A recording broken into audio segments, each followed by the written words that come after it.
Hey, what's going on, everybody? Troy Rawlings here. As you know, Fresh Book Festival weekend, Daytona 2025. I'm sitting here with the guy they keep calling the president. I don't know why they call him the president. He's FAMU super alumni, he told me. But his story and his book is on the way. You're not even supposed to see this coming because his book is coming.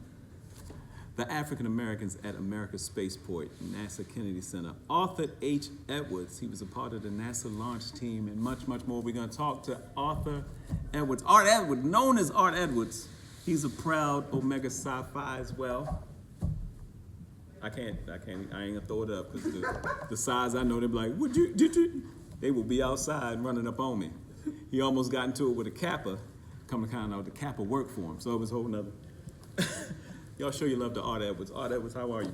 I'm doing great. How you doing this morning? I'm good. You gotta speak up into the little camera when you're talking. But I could leave here and come back tomorrow, and Art still be talking about the history of America's spaceport. But when I tell you, we had Miss Barbara here. Y'all will see it on my page, on their page. Make sure you follow Art Edwards NASA on Instagram. Art Edwards NASA on Instagram. Art, I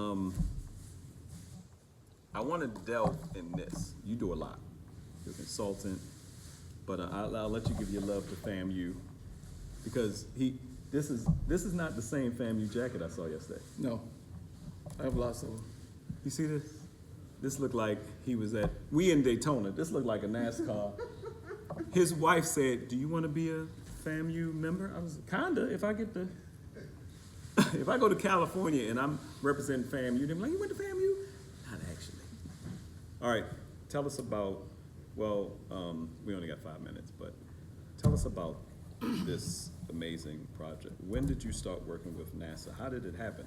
I actually started as a NASA co-op student, engineering co-op student in 1967. Like an intern program. It was like an intern. I worked at Quarter, went to school at Quarter. But I started in 1967. And I worked at Quarter. Can you stop? You want us to stop? What happened? I want you to stop right now. Okay. So I can adjust him. He keeps turning his head. You turned your head? I have no idea. Turn his head or his hat?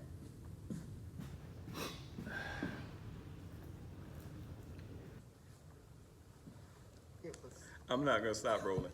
I need y'all to see this. That's his wife. That's his wife, the missus. I'm just making sure she don't come in here and try to steal my butterfly. I thought she was gonna, can we stop? Give me this damn butterfly. So, that's the missus. How long y'all been married? Oh God, all my life. No, just tell me the years, don't you?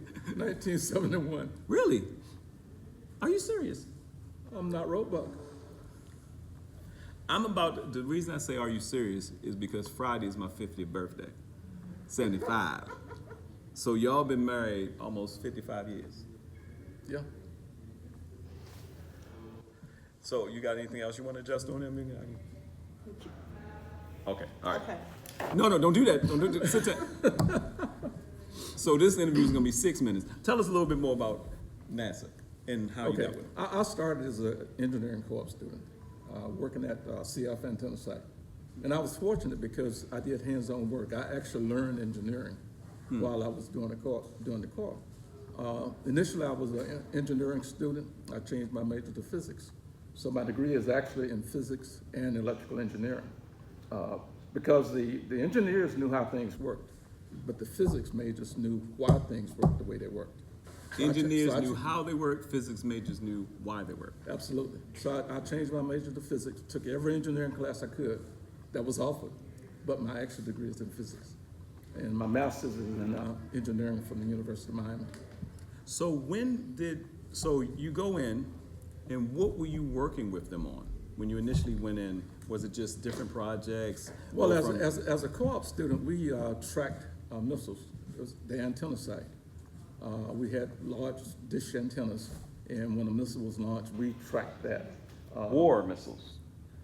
Missiles from Kennedy Space Center. Oh. Yeah. Okay. Okay.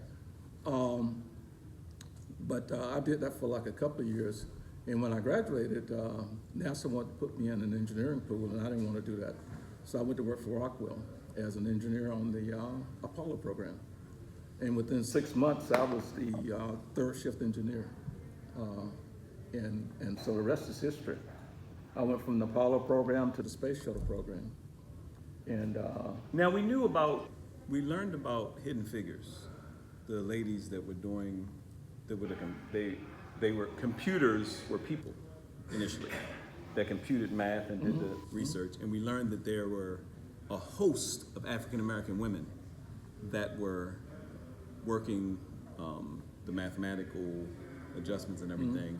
And one of the ladies just passed in the past couple years, the last surviving member. You mentioned something key, and I want to hit on this. And for more information, I want you to make sure you're following Art Edwards NASA, because this was only supposed to be a 5-minute interview. His wife intervened and made sure he was straight. That's why you need a wife. Go. Can I back up and address Hidden Figures? Go. Ironically, at Kennedy Space Center, they were doing also the same thing. That you were doing. No. The Hidden Figure ladies. That was engineer Dan Evans, graduated from Bethune-Cookman College. Here in Daytona? Yeah, and he was an Omega, by the way. But he was doing the exact calculations that the ladies at Langley were doing. And NASA was comparing everything. Dan didn't know it until the movie came out. Just gonna be in the book. It's in the book. I've got a story about Dan in the book. And that's why I wrote the book. This damn 5-minute interview just turned 7 minutes. We can't do this anymore. Look, tell people your website, how to get in touch with you. All the information is gonna be below. Make sure you follow Art Edwards NASA. He's a speaker, consultant, engineer. He's a DJ. So, let me just name a couple more names. go ahead. If they go and Google One NASA. One NASA. O-N-E, NASA? Yes, this was an effort by NASA to consolidate the way the various space centers operated. The architect for that was a black man. His name was Jim Jennings. He worked at Kennedy Space Center. Alabama A&M. Alabama A&M, HBCU. Okay. In this book is just a ton of stories. Another brother. His name is James Wilder, one of the smartest guys Book's not out yet. I've ever known in my life. The book's not done yet. The book's not done. The book's yet. not done yet, but put it on your list. But let me tell you, in the waning years of the space program, it lasted a whole lot longer than they thought it would. A lot of suppliers were going out of business. We weren't able to get parts. James Wilder was the director of an agency within Kennedy Space Center that actually created parts from scratch.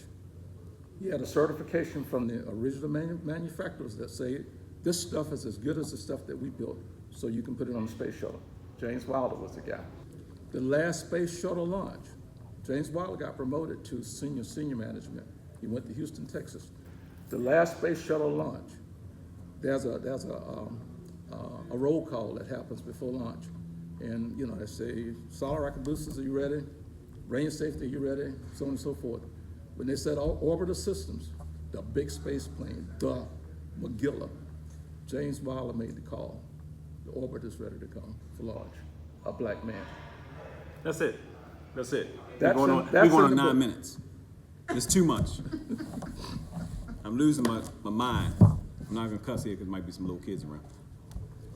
Art Edwards, NASA, let me tell you, a wealth of information. He has a tablet here that I'm gonna try to commandeer because it's, but Art, brother, thank you.